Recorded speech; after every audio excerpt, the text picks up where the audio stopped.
இளையராஜாலாம் சொல்ல மாட்டீங்களா? இளையராஜா இல்ல காதல் இல்ல இல்ல இல்ல ப்ரோ, எங்க டேய் எங்க எங்க காதலுக்கு மரியாதை ஏஜுக்கு நாங்க ஃப்ரெண்ட்ஸ். சொல்றோம். ம் அதான் ஏஆர் ரஹ்மான், வித்யாசாகர், அப்புறம் ஜிவி பிரகாஷ், தேவா. ஜிவி பிரகாஷ் ஜிவி பிரகாஷ் என்ன அந்த அளவுக்கு மெமரபிள் எல்லாரையும் அவன் அவுட். நான் சொல்றேன் கொடுத்த டேய் ரெண்டுமே பாட்டு ஹிட். நல்லா இருக்குது அது ஓகே. பட் வந்து ரொம்ப நான் சொல்றது வந்து லைக் வந்து எனி டைம் எவர் கிரீன் அந்த மாதிரி சொல்றேன் நான். எவர் ஆல்பம் கிரீன்னா அப்ப வந்து இப்போ ஏஆர் ஆல்பம்னு ரஹ்மான், எடுத்துக்கிட்டா உனக்கு வந்து பாத்தீங்கன்னா அழகிய வித்யாசாகர், அழகிய அவ்வளவுதான். தமிழ் மகன் ஒரு ஆல்பம் டாப் கிளாஸ். ஒரு இது வந்துட்டு பார்த்தோன்னா மெர்சல் வந்துட்டு ஆல்பம் வந்து ஒரு ஆல்பமா நீ வந்து அதை அப்படி கேரி பண்ணலாம். இது உனக்கு ஆமா இப்ப அழகிய தமிழ் மகன் எடுத்துட்டீங்கன்னா எல்லா போலும் ஒருவனுக்கு மதுரைக்கு போகாதடி, முத்துக்கள் சிரிக்கும் எல்லா இந்த மாதிரி ஒரு ஒரு 4 வளையாப்பட்டி தவிர இந்த மாதிரி ஒரு ஆல்பமா டாப் நாச் கேளாமல் கையில அந்த மாதிரி. ஓகே இப்ப ஆமா. வித்யாசாகரும் அனிருத்தும் டாப் ப்ரோ. அவனுக்கு 2 பேரும் அப்படியே இருக்காங்க. அனிருத் எப்ப மெமரபிள்ல வந்தான் புரியல எனக்கு. இல்ல எனக்கு கத்தி மெமரபிள் தான்ப்பா. அனிருத் நான் ஏன் அமைதியா இருக்கேன்? அனிருத் சொல்லாம. அனி உனக்கு மெமரபிளா இருந்தா நீ வச்சுக்கோடா. கத்தி அனிருத் எனக்கு மெமரபிள் மெமரபிள் தான்ப்பா. லிஸ்ட்லயே வர கத்தி மாட்டானடா அனிருத். ப்ரோ கத்திலாம் செம மியூசிக் ப்ரோ. நீங்க வேற. டேய் அதெல்லாம் ஓஎஸ்டிடா பிஜிஎம். நான் சொல்றது என்னன்னா பாட்டு ஆல்பமா சாங்ஸ் சொல்றா விட்டோபா. ஆல்பமா சாங்ஸ்மே இருக்கு. சூப்பரா இருக்கும். ஆமா இப்ப நீ வந்து ஒரு காதலுக்கு மரியாதை அதெல்லாம் எடுத்துக்கிட்டா ஃப்ரெண்ட்ஸ் அப்படின்னா ஒரு இளையராஜா வந்து ஆல்பமா வந்து கொடுத்திருக்காரு.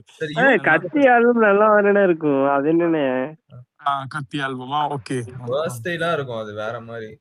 இது யூத் மியூசிக் டைரக்டர் யாரு? இல்ல இது எல்லாத்துலயும் மணி சர்மா. அதான் நான் சொல்றேன் மணி சர்மாவையும் வித்யாசாகரையும் டாப்ல தான் வைக்கணும். ஓவரால் கெரியர் அனாலிசிஸ் பண்ணும்போது மணி சர்மா வித்யாசாகரை டாப்ல தான் வைக்கணும். ஏஆர் ரஹ்மானே அதுக்கப்புறம் தான் வருவாப்லன்னு நான் சொல்றேன். இவன் தோ ஆள போறான் தமிழன் எல்லா போலும் துல்லாத மனமும் துள்ளும் எல்லாத்தை விடையும் ஆமா அது எஸ் ஏ ராஜ்குமார் பூவே உனக்காக துல்லாத மனம் துள்ளும் எல்லாம் கொடுத்திருக்காரு ப்ரோ. இன்னொருத்தவரும் இருக்காரு ப்ரோ, விஜய் ஆண்டனி ப்ரோ, வேட்டைக்காரன். அதெல்லாம் எல்லா பாட்டும் 5 பேர் ஃபைட்ல காம்படிஷன்ல வந்துருவாப்ல. வேலாயுதம்லயும் இல்ல அவருக்கு ஸ்பெஷல் கேட்டகரியில தனியா கொடுக்கணும். ஆமா 5 பேர்னா நீங்க சொல்ற மாதிரி இளையராஜா, எஸ் ஏ ராஜ்குமார், மணி சர்மா, வித்யாசாகர், ஏஆர் ரஹ்மான். அவ்வளவுதான் இந்த 5 பேர். தேவா வரும். ஏன்னா அவர் வந்து ஹோல் ஆல்பமா கொடுத்திருக்காரான்னு தெரியல. பட் அப்பப்போ ஒரு சாங்காவது மெமரபிளா நிறைய கொடுத்திருக்காரு. அதிகம் படம் பண்ணிருக்கிறது வந்து தேவா தான். அதிகம் படம் அவரோட பண்ணிருக்கிறது வந்து தேவா தான். இளையராஜா 5 படம் பண்ணிருக்காரு. வித்யாசாகர் ஏஆர் ரஹ்மானும் 5ன்னு நினைக்கிறேன். ஏஆர் ரஹ்மான் 5 4 5 ஆமா கரெக்ட். ஸ்பெஷல் கேட்டகரினா வந்துட்டு இவர் தான் ஜிவி பிரகாஷ், விஜய் ஆண்டனி, தமன்லாம் ஸ்பெஷல் கேட்டகரியில வருவாங்க. அனிருத் தமன் வந்து நம்மளுக்கு அது பாலிடிக்ஸ்ல சேர்த்துக்கலாம். சினிமா விட்டு இல்ல ப்ரோ, வாரிசுல சாங் நல்லா இருக்கு. அதான் என்ன அதுக்குன்னு ஒரு படத்தெல்லாம் சேர்க்க முடியாது. அது ஸ்பெஷல் கேட்டகரின்னு சொன்னேன். இல்ல வித்யாசாகர் 5ன்னு நினைக்கிறேன். மதுரை, கில்லி, நிலாவேவா, அதுக்கப்புறம் இன்னும் 2 படம், மொத்தம் 5 படம் வித்யாசாகர். காவலன் யாரு? வித்யாசாகர் தான். காவலன் வந்து மணி சர்மா நினைக்கிறேன். மணி சர்மா காவலன் போக்கிரிலாம் மணி சர்மா. காவலன் போக்கிரிலாம் மணி சர்மா தானே. ஆனா சுறால எல்லா மொரட்டு ஆல்பம் தான். மொரட்டு ஆல்பம் சுறாலாம். தேவா கம்மி தானே. 5 பாட்டு ஹிட். எனக்கு தேவா தெரிஞ்ச ஒரு 10 படம் நினைக்கிறேன். குஷி, விஷ்ணு, தேவா, ரசிகன், அதுக்கப்புறம் கோயம்புத்தூர். தேவாவோட மியூசிக்ல அதர் ஆக்டர்ஸ்க்கும் விஜய் பாடிட்டு இருக்காரு ப்ரோ. அந்த ஒரு விஷயம் இருக்குல்ல. அப்புறம் செல்வா ஒரு 10 படம் தேவா பண்ணிருப்பாருன்னு நினைக்கிறேன்.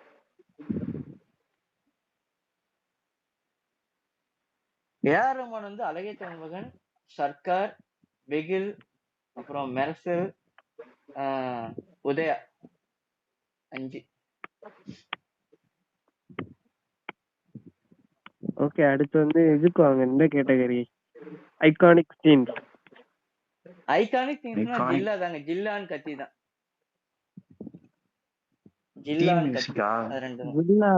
ஜில்லால எந்த சீனு? ஜில்லால அந்த அது ஜில்லா இன்ட்ரோ சூப்பரா இருக்கு. நீங்க என்ன கேட்டீங்க? தீம் மியூசிக் தானே கேட்டீங்க? ஆமாங்க. இல்ல சீனா நீங்க ஒரு கொஸ்டின் சீனா அந்த சீன்ல வந்து சீனுன்னு சொன்னீங்களா? ஒரு தீம் எங்களுக்கு தீம் திருப்பாச்சியில அந்த பாலு பட்டாசு பாலுன்னு ஒண்ணு டியூன் வரும்ல பின்னாடி ten ten ten ten ten ஏதோ ஒண்ணு அது நல்லா இருக்கும். ஆக்சுவலி எனக்கு ஆக்டிங் வைஸா சொல்லணும், இது ஆக்சுவலி ஆல்ரெடி நம்ம ஸ்பேஸ்லயே பேசியிருக்கோம்.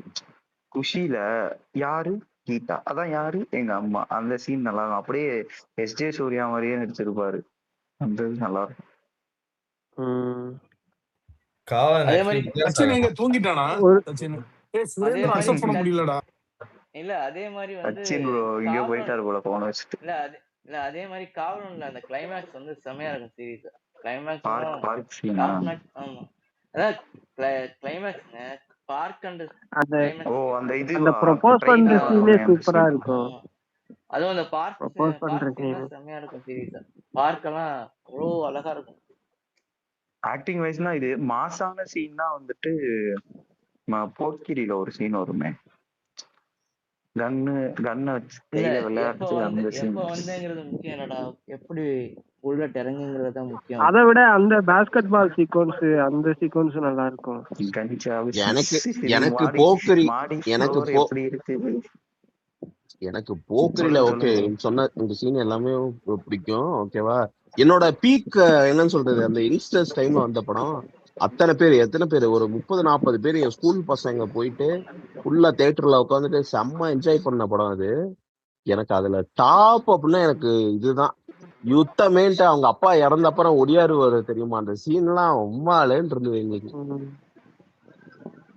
அது அவ்வளவு எமோஷனலா இறந்துருவாரு இவரு.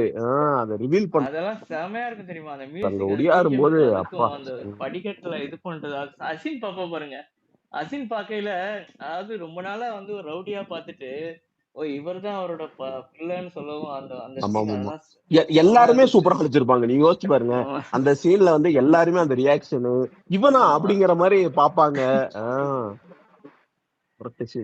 நம்மளுக்கு ஆதியில ஆர்டிஎக்ஸ் கிட்ட பேசுற சீன் சூப்பர் மச்சான் நான் சொல்றேன். அதுல அந்த கண்ணை காமிப்பாங்க தெரியுமா, எனக்கு அந்த கண்ணு காமிக்கிற சீன் எனக்கு ரொம்ப பிடிக்கும். அது அந்த பார்ல கண்ணு மட்டும் அந்த சீன் அது வேற லெவல். அது உனக்கு கையில தான் கத்தி, எனக்கு கையே கத்தி. அதுல வந்துட்டு இந்த அந்த ஒரு மேனரிசம் ஒன்னு பண்ணிட்டு வரான்ல, எல்லாத்தையும் அடிச்சிட்டு அந்த ஷோல்டர் கண்ணு முன்னாடி ஓடுது. அந்த சீனாவே டயலாக்ஸ் வந்து ரமணா பயங்கரமா எழுதியிருந்தாப்ல. இந்த மாதிரி வெறித்தனமா எழுதி வச்சிருந்தாரு. ஆனா எதிர்ப்பு எங்க இருக்குதோ அங்க சிக்ஸர் அடிச்சுட்டு சென்டர்ல சேர் போட்டு வைக்கிறது நம்ம பழக்கமே அப்படிங்கிறது. அந்த டைலாக்லாம் சரியான டைலாக் சீரியஸ். அப்புறம் அந்த பிஜிஎம் பிளஸ் இந்த மாசின்னு கேட்கும்போது நீங்க இதுல கத்தியில வந்து அந்த வயசானவங்களை போய் அடிச்சுட்டாங்கன்னு சொல்லிட்டு இந்த அப்படி சொடக்க போட்டு இப்படி அதுல வந்து ஒரு ஃப்ரேம் ஒன்னு வச்சிருப்பான், ஜார்ஜ் சி வில்லியம்ஸ் தான் நினைக்கிறேன் கேமராமேன். அவன் கரெக்டா அந்த கைய மட்டும் முறுக்கிக்கிட்டு கண்ணுக்கு ஷாட் வச்சிருப்பான். அதுல அப்படியே பாத்துட்டே வெளியில வருவாரு. பேக்ரவுண்ட்ல அவன் போட்டு நொறுக்கிக்கிட்டு இருப்பான், இவர் இங்க வந்து நொறுக்குவாரு உள்ள வெளியில வந்து. பயங்கரமா இருக்கும்ண்ணே அந்த ஓவரால் அந்த எபிசோடே பிளாஸ்ட்.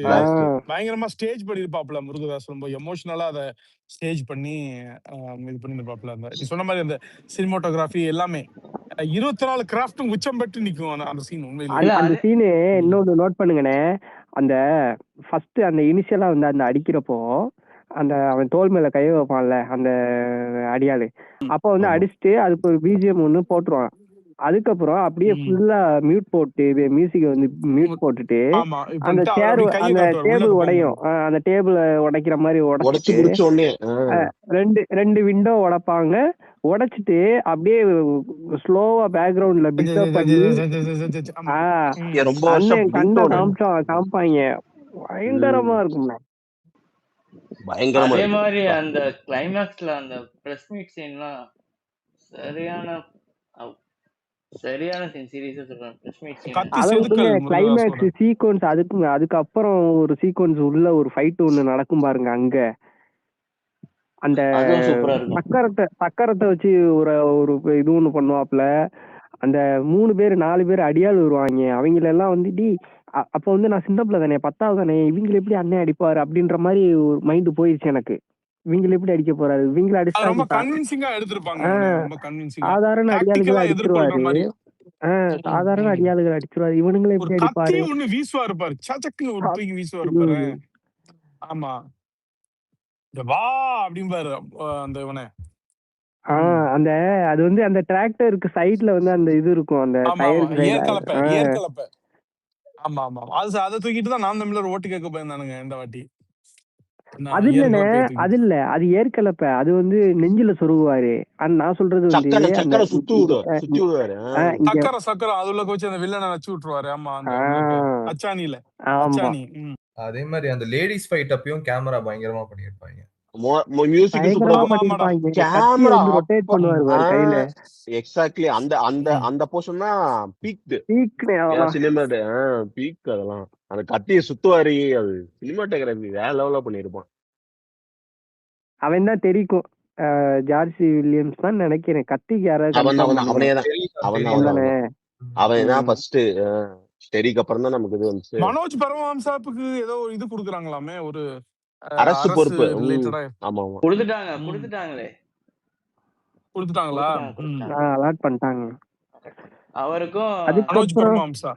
அதுக்கப்புறம் வந்து coin fight one of the greatest scenes in Tamil cinema. என்ன மாதிரி ஒரு படைப்புனே அது, ஒவ்வொரு ஃப்ரேமும். அதாவது எக்ஸ்பெரி, அதாவது 50 பேர் அடிக்கிறது அப்படிங்கறது வந்து தமிழ் சினிமால வந்து அதான் இல்ல, லாஜிக்கலா பாசிபிள் கிடையாது, அது புதுசும் கிடையாதுங்கிறேன். பல படத்துல பல பேர்த்த அடிக்கிற பயங்கர கூட்டமா இருக்க அடிக்கிறமா, ஆனா அத ஒரு சீக்வன்ஸா, அது ஒரு சூப்பரா, அது ஒரு கதை மாதிரி யோசிச்சு, ஓகேவா, அதை எப்படி கன்வின்சிங்கா எடுக்கலாம், எப்படி அதை லாஜிக்கலா கொண்டு வரலாம் அப்படிங்கிற அது கான்செப்ட். அது ஃபர்ஸ்ட் டைம் 10 நிமிஷத்துல மொத்த பேரு வண்டியில இருக்கணும், வண்டி இந்த ஏரியாவுக்கு வெளியில இருக்கணும், பயங்கரமா இங்க சையது, இங்க வந்து ஊர்வசின்னு ஒரு தியேட்டர் இருக்கு பெங்களூர்ல, ஓகேவா, 1100 பேரு இருக்குல்ல. இங்க வந்து அதிக கெப்பாசிட்டி உள்ள இது, ஓகேவா. கத்தி வந்து ஃபர்ஸ்ட் டே அங்கதான் பாக்குறேன். எனக்கு ஒரு வேற லெவல் எக்ஸ்பீரியன்ஸ் அது கொடுத்துருச்சுடா எனக்கு, ஓகேவா. அத்தனை பெரிய கூட்டம் ஃபர்ஸ்ட் டே, ஓகேவா. 1100 பேரு கத்துனா நீங்க யோசிச்சு பாரு, க்ளோஸ்டு சர்க்கிள்குள்ள ஒரு 1100 பேரு அப்படியே சும்மாவே கூஸ் பம்ப்ஸ் ஆகுது. இவங்க படம் ஃபுல்லா கூஸ் பம்ப்ஸா எடுத்து வச்சிருக்காங்க, மியூசிக், சினிமாட்டோகிராஃபி, அண்ணன் இதுன்னு என்னென்னமோ. அப்பா, அது ரீக்ரியேட்டே பண்ண முடியும். அதே மாதிரி அந்த ஜீவானந்தம் போர்ஷன்ஸ் அந்த கிராமத்துக்கு போகும்போது அந்த சினிமாட்டோகிராஃபி எல்லாம் அப்படி ரொம்ப ராவா இருக்கும். பத்திரிக்கையா ஒரு டாக்குமெண்ட், ஒரு புழுதி, ஒரு அந்த புழுதி ஃபீல் கொடுத்திருப்பாங்க. கிராமம் இதுன்ட்டு அதுல யாருக்குடா நடிக்க தெரியாது அப்படின்னு. ஆக்சுவலா நான் கடைசி கிளைமேக்ஸ்ல அந்த ஜீவானந்தம் கீழே அடிச்சிருவாருன்னு, ஆனா அது ஏஆர் ரகுமான் ரைட்டிங் இல்ல, நான் வந்து இது பண்ணவே இல்லை அந்த அதுதான் சொல்றேன், ஓகேவா. அது ஜீவானந்தம் வந்து அடிக்கிற மாதிரி இருந்துச்சுன்னா அது ஒரு சினிமாட்டிக்கா போயிருக்கும், நம்பகத்தன்மை இருந்திருக்காது. ஆமா, நான் அது கொண்டு வந்துருவாங்களோ அப்படிங்கிற அளவுக்கு நினைச்சேன் நானு, ஓகேவா. கடைசியில ஒருத்தர் பறந்து வந்து உழுவார்ல, நான் கூட ஜீவானந்தம் தான் அடிச்சு யாரும் பறந்து அடிச்சு எக்ஸாக்ட்லி அந்த சீன்ல வந்து நான் ஜீவானந்தம் தான் அடிச்சான் அப்படின்னு நினைச்சேன். பார்த்தா அவர் தான் பறந்து வந்து விடுவார். அதே மாதிரி அந்த படத்துல அந்த வசனங்கள்லாம் அதுல என்ன ஒரு டென்ஷன் தெரியுமானே, அதுல வந்து ஒரு சைக்காலஜியா அது வந்து ஒரு டென்ஷனை வந்து பில்ட் பண்றது வந்து அந்த ஜீவானந்தத்தை வந்து ஒண்ணுமே தெரியாது, அதாவது ஒரு சண்டை ரீதியா வந்து அவனுக்கு ஒண்ணுமே தெரியாது அப்படிங்கறத செட் பண்ணி அவனுக்கு எதுவும் ஆயிடக்கூடாது, அதே சமயம் இவருக்கு எதுவும் கதிரேசனுக்கு எதுவும் ஆயிடக்கூடாதுன்றதே ஒரு டென்ஷனா இருக்கும். இவர் எப்படி காப்பாத்த போறாரு அந்த ஒரு டென்ஷனாவே பில்ட் பண்ணிருப்பான். கரெக்டா அதுக்கு ஏத்த மாதிரி கதிரேசனை காவு கொடுக்குற ஸ்டேஜுக்கு கொண்டு போய் இவனை தப்பிக்க விட்டுட்டு, அதுக்கப்புறம் அங்க கதிரேசா மீன் சுவிச்சுக்கிட்ட போறேன் அப்படின்னு தியேட்டரை நொறுக்கிட்டாங்க. ஆமா, அது முடிச்ச அப்புறம் அந்த கோட்ல அந்த தாத்தா இருந்துகிட்டு ஜீவாவை இதா கொண்டு வந்துரு, நீயும் பத்திரமா வந்துருன்னு சொல்லலையே அப்படிங்கறது அது சட்டமன்றமே ஞாபகம் இருக்கும். இல்ல, இன்னைக்கு ஓபிஎஸ் பேசுனதெல்லாம் கேட்டா எனக்கு சிரிப்பு தான் வந்துச்சு. சீரியஸ் என்ன சொல்லுவாங்கன்னா, அந்த புத்தியில இருக்குது, செஞ்ச வேலைகள்லாம் வாயில இப்பதான் அவர் சொல்லிட்டு இருக்காரு. அந்த அம்மா ஏதோ தண்ணி பாட்டில் வைங்கன்னு சொல்லுது. உனக்கு எதுக்கே அங்க போகுது புத்தி? அவன் நல்லதுதான் தண்ணி பாட்டில வச்சா சொல்றாங்க. தூக்கி வீசுவாங்கன்னு. அதேதான் தூக்கி வீசுறதுதான் அந்த அளவுக்கு என்ன கட்டுப்பாடு இல்லாம இருக்கிறீங்க உள்ள. இந்த அம்மா துரந்தர்னு நிரூபிக்குதா இல்லையா? அப்படியே நைஸா இந்த பாட்டில் கதையை எடுத்துட்டு வந்துட்டு எடப்பாடி அடிக்கிற மாதிரி இதை கொண்டு வந்து நிறுத்திட்டாங்க அந்த அம்மா. துரந்தர் தான் கன்ஃபார்ம். ஓ, இத பேசி வச்சு பண்றாங்கன்றீங்களா நீங்க? ஆமா. இல்ல அது அது ரிக்வெஸ்ட்ன்றது வந்து அதுக்கப்புறமா முடிஞ்சது கூட சொல்லலாம். நானே கூட தான் பார்த்தேன். ஒருத்தர் கிளாஸ்ல எடுத்துட்டு வந்து குடுக்குறாரு. அதுக்கு வந்து தண்ணி வச்சுட்டா அது ஓகே தான். அது அது இல்ல அவங்களே போய் குடிக்கணும். வேணும்னா அவங்களே கூட போய் குடிச்சுக்கலாம். அது அது கொஞ்சம் ஒரு மாதிரி தான் இருந்தது. எனக்கே லைவ்ல பார்க்கும்போது அவர் வந்து கேட்டு கேட்டு எடுத்துட்டு வந்து குடுக்குறது. அது ஓகே. அத சொன்னதுக்கு இவர் வந்து அத எடுத்து அடிப்பேன்னு சொல்லிட்டு அந்த அம்மாவே 2 தடவை பல்ப் வாங்குச்சு இன்னைக்கு. போன தடவை நல்லா பேசுச்சு. இந்த தடவை சரியில்லை பேசுனது. இவர் ஸ்பீக்கர் சொல்லி இருந்திருக்கணும். நீங்க மக்கள் எல்லாத்தையும் பார்த்துட்டு இருக்காங்க, எடுத்து அடிச்சீங்கன்னா அதுக்கப்புறம் உங்களுக்கு எவனும் ஓட்டு போட மாட்டான். உங்களுக்கு இதுக்காக அனுப்பி விடுறோம் சட்டமன்றத்துக்கு அப்படின்ற ஓபிஎஸ் போய் அது மாதிரி பண்ண போறாரு. ராகேஷ் அவர் சும்மா வாய் வேஸ்ட். இல்ல ஆனா ஸ்பீக்கர் இந்த தடவை வார்ன் பண்ணாங்கல்ல, மாதிரி இல்ல. இப்ப லைவ் டெலிகாஸ்ட் பண்றாங்க. சோ உங்களுடைய மாண்பை காப்பாத்திக்கோங்க. போன தடவை நீங்க அந்த முகபாவனைகள்லாம் பண்ணி அது சோசியல் மீடியால வைரல் ஆயிடுச்சு. அந்த மாதிரி இனிமே நடக்காத மாதிரி பாத்துக்கோங்க அப்படின்னு ஆமா ஸ்பீக்கர் அதே வார்னிங் கொடுத்தாங்க. அது தப்பு. அது கேவலமா இருந்தது. 75 வருஷம் பழக்கம். இன்னும் கொஞ்சம் கொஞ்சமா தான் அவங்களெல்லாம் மாத்தி திருப்பி எடுக்கணும். அவங்களையெல்லாம் மாண்போட நடத்தி எப்படி நடந்துக்கிறது நம்ம தான் சொல்லி கொடுக்கணும் அவங்களுக்கு. இல்ல லைவ் இல்லாம என்ன பண்ணிருப்பாங்க 2 பேரும்? நீ ஏதாவது பேசு, நான் கேக்குறேன். நான் ஏதாவது பேசுறேன் கேளு. இல்ல உனக்கு பிடிக்கல நீ வெளில போயிரு. லைவ் இல்லாத போது என்ன பிரயோஜனமா பேசியிருப்பாங்க? இதுல வந்து மேபி கூட்டணி கட்சிகள்லாம் வந்துட்டு வேல்முருகன்லாம் சொல்லியிருக்காங்க, நான் அவ்வளோ தடவை வந்து ரிக்வஸ்ட் வச்சிருக்கேன், எதுவுமே காதுலே கேட்டது கிடையாது. நான் பேசினது எதுவுமே வந்துட்டு மக்களுக்காக நான் நிறைய போயிட்டு என்னோட தொகுதிக்காக சொல்லியிருக்கேன். அதை வந்து ஒளிபரப்பும் செஞ்சது கிடையாது, அதை நிறைவேற்றினதும் கிடையாது. இப்போ வந்து எல்லாரும் மக்கள் எதிர்க்க வந்து ஒரு கொஸ்டின் கேட்கும் போது ஏன் பண்ணல அப்படின்னு கேட்கும் போது சரி அதை பண்ணணும்ட்டு இது முயற்சி பண்ணுவாங்க. இதை வந்துட்டு நீ க்ளோஸ் பண்ணிட்டு லைவே காமிக்காம உள்ள என்ன நடக்குதுன்னே தெரியாம கூட்டணியில இருக்கிறவங்களாம் வந்துட்டு நீ இதை பத்தி வெளில பேசக்கூடாது அமைதியாரு அப்படின்ட்டு, அப்ப என்னதான் மக்களுக்கான பிரச்சனையை வந்து எப்படிதான் தெரியும்? இப்போ பேசி வச்சுட்டு 2 பேரும் திமுக அதிமுகவும் இதேதான் பண்ணியிருக்காங்க. இன்னைக்கு இது வந்து இதுவே பெரிய சேஞ்சஸ் இது. ஆனா இன்னொரு விஷயம் மேம் என்னன்னா, அந்த நடிப்பு கட்டப்ப அரக்கன்னு சொல்லி ஒருத்தர் இருக்கான்ல, அன்பில் மகேஷ். 2 நாளுக்கு முன்னாடி நான் பார்த்தேன் நானு. எவ்வளவு லஞ்சம் ஒரு பிரைவேட் கட்ட ஸ்கூல்ஸ் எல்லாத்துக்கிட்டையும் அசந்துட்டான் பார்த்து. ஏன்டா லஞ்சம் வாங்குறதுக்குன்னு சென்னையில தனியா ஆபீஸ் ஒண்ணு ஓபன் பண்ணி உட்கார வச்சு லஞ்சத்தை வாங்கிட்டு நடிச்சிருக்கான் பாருங்க அன்னைக்கு வந்து ராஸ்கல். எப்பா எவ்வளவு இல்ல மதன் ப்ரோ, யாரையாவது 5 லட்சத்துல ஆரம்பிச்சு 50 லட்சம் வரையும். நம்ம ஆட்சியில வந்து இவ்வளோ தெரியுது இல்ல, நம்ம தெரிஞ்சே எல்லாரும் வந்து கம்ப்ளைண்ட் பண்றாங்க. இந்த சட்டத்தை வச்சு இவங்க ஏமாத்தக்கூடாது, யாரையா தூக்கி உள்ள போடணும். அதுதான் நான் வெயிட் பண்றேன். நான் பார்க்கலாம். இல்ல இவ்வளவு பண்ணிட்டு எவ்வளவு தைரியமா அந்த அந்த ஒரு ஒரு குற்றம் வச்சு இல்லாத மாதிரி தான் இருக்காங்க. ரொம்ப நார்மல். சேகர் பாபும் சரி செந்தில் எல்லாம் வந்து தைரியமா தானே பேசிட்டு இருக்காங்க. இஷ்டத்துக்கு போய் சொல்லி பிரஸ் மீட்டை கொடுக்கறதும், இவ்வளவு தப்பு பண்ணிட்டு ஏதாவது பயம் இருக்கா? இல்லங்க, இவனுக்கு பண்ற வேலை என்னன்னா, உலகத்துல இருக்கிற முள்ள மாதிரித்தனம் எல்லாம் பண்ணிட்டு அத நார்மலைஸ் இவனுக்கு கரெக்டா இன்னும் கெட்டப்பனுக்கு பண்ணுவானுங்க. அதுதான் உள்ளதுலயே டேஞ்சரு. இருக்கிற கேப் மாதிரித்தனம் எல்லாத்தையும் இவனுக்கு பண்ணிட்டு எதுவுமே தெரியாத மாதிரி அதை நார்மலைஸ் பண்ணிட்டு போயிட்டே இருப்பானுங்க. அந்த திமுக காரங்கிட்ட இருக்கிற ஹேபிட்டே அதுதான். இல்ல இந்த கொத்தடிமைகளும் வந்து அவ்வளவு பேசுறாங்களே, இந்த ஊழல் லஞ்சம் இதெல்லாம் பேசுறது வந்து அதை பத்தி ஏதாவது வந்து கேள்வி கேட்கறதோ இல்லையே இது மாதிரி பண்றீங்கன்னு கேள்வி அதை பத்தி பேசுறதே கிடையாது. அதெல்லாம் ஓகே. அவங்க என்ன சொல்றாங்க, உங்க ஆட்சியில மட்டும் என்ன, உங்க ஆட்சியிலயும் நடக்கதான் செய்யும், இது யாரு வந்தாலும் இதை வந்து ஸ்டாப் பண்ணவே முடியாது அப்படின்ற மாதிரி. நாங்களும் 200 ரூபாய் வாங்குவோம், உங்களுக்கு வேணா நீங்க 200 ரூபாய் வாங்கிக்கங்கன்ற மாதிரிதான் இருக்கு கதை. இல்ல நம்ம வந்து ஓப்பனா நம்ம அமைச்சர்கள்லாம் சொல்றாங்க யாரும் லஞ்சம் வாங்கக்கூடாது, எனக்கு தெரியும் அப்படின்லாம் வந்து சொன்னாங்கன்னா அவங்கள தூக்கி வெளில. அந்த மாதிரி எந்த அமைச்சராவது டிஎம்கேல பேசியிருக்காங்களா? கிடையாது. அத நம்ம சொன்னோம்னா ஒத்துக்கவே மாட்டேங்கிறாங்க. எங்கேயாச்சும் ஏதாவது ஒரு சின்ன ஊழல், லஞ்சம் நடந்தத ஒரு ஒரு சின்ன நியூஸ தூக்கிட்டு வந்துட்டு, பாருங்க உங்க ஆட்சியில இது நடந்துட்டு தான் இருக்குது.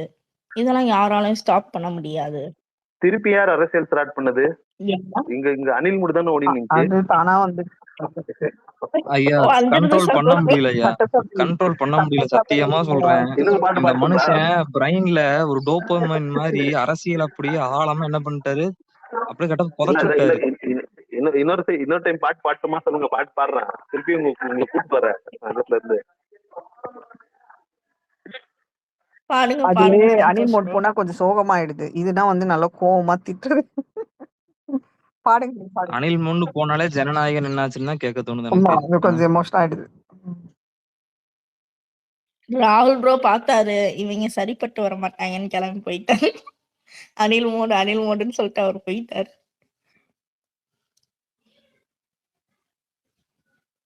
சந்தோஷ் ப்ரோ பாடுங்க.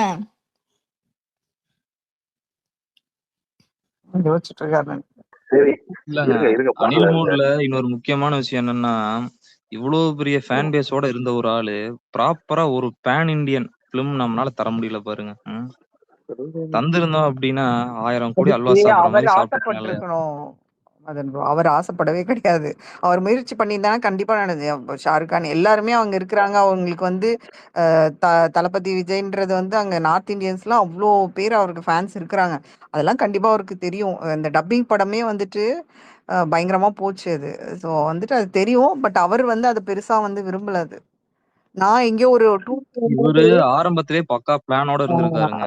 பாலிடிக்ஸ் தான் இதுதான் என்னோட எய்ம்னு பக்கா பிளானோட இருந்திருக்காரு. நாம தான் கொஞ்சம் நம்ம கிட்ட லேட் பிக்கப். அங்க ஹிந்தி நார்த்ல இருந்து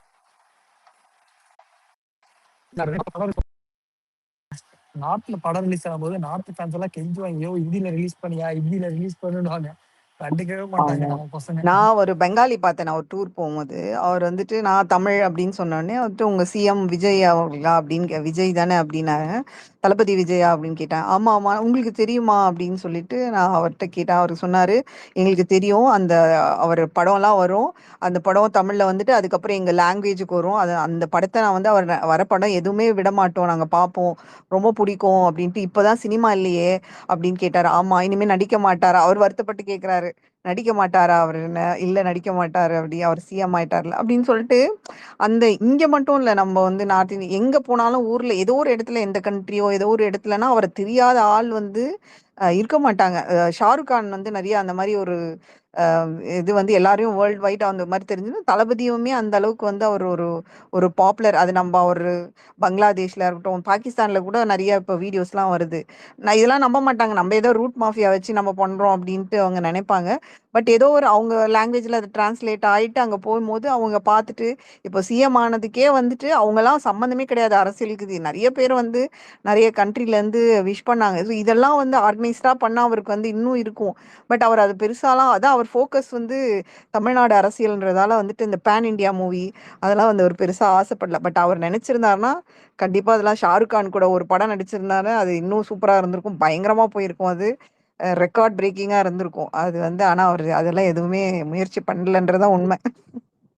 இல்ல வெண்ணிலா மேம், நம்ம அண்ணனுக்கு இருந்த அந்த கட்ட பீக்குக்கு ஷாருக் கான் கூட ஆக்ட் பண்ணவங்களுக்கு தேவை கிடையாது. நார்த்ல ஒரு ஆடியோ லான்ச் மாதிரி வச்சு அதுக்கு அவர் கூப்பிட்டு இருந்தாலே நமக்கு இல்ல அது போதும். மாதிரி நம்ம அட்லியோட முகத்துக்காக 2 ஓடிடலாம். பேரும் நடிக்க போறாங்கன்னு கூட வந்துச்சு இல்ல, ஏதோ ஒரு ரூமர் மாதிரி வந்துச்சு இல்ல. இப்ப சரி அட்லி ஓகே, இருக்கிற அனில் ரேஞ்சுக்கு முடியும் நம்மளை போவோம் வச்சு நம்ம. எடுத்தான்னு வைங்களேன். இப்ப அட்லி இருக்கான்ல அந்த ரேஞ்சுக்கு நம்மளை வச்சு இப்ப டைரக்ட் பண்ணுனா வேற மாதிரி போகும். ஆமா என்ன பண்ண. சரி நான் பாடுறேன் இருங்க, 2 லைன் மட்டும் நான் பாடுறேன். திருப்பியும் அரசியல் மூடுக்கு போவாதீங்க, அனல் மூட்லயே இருங்க, ஓகேங்களா? உறங்காமலே உரலல் வரும், இதுதானோ ஆரம்பம், அழடா மனம் பறிபோனதே அதில் தானோ இந்த காதல் அழகானதா இல்லை அறிவானதா, காதல் சுகமானதா இல்லை சுமையானதா, என்னந்தே என்னந்தே மேகமாய் வந்து போகிறேன் வெண்ணிலா உன்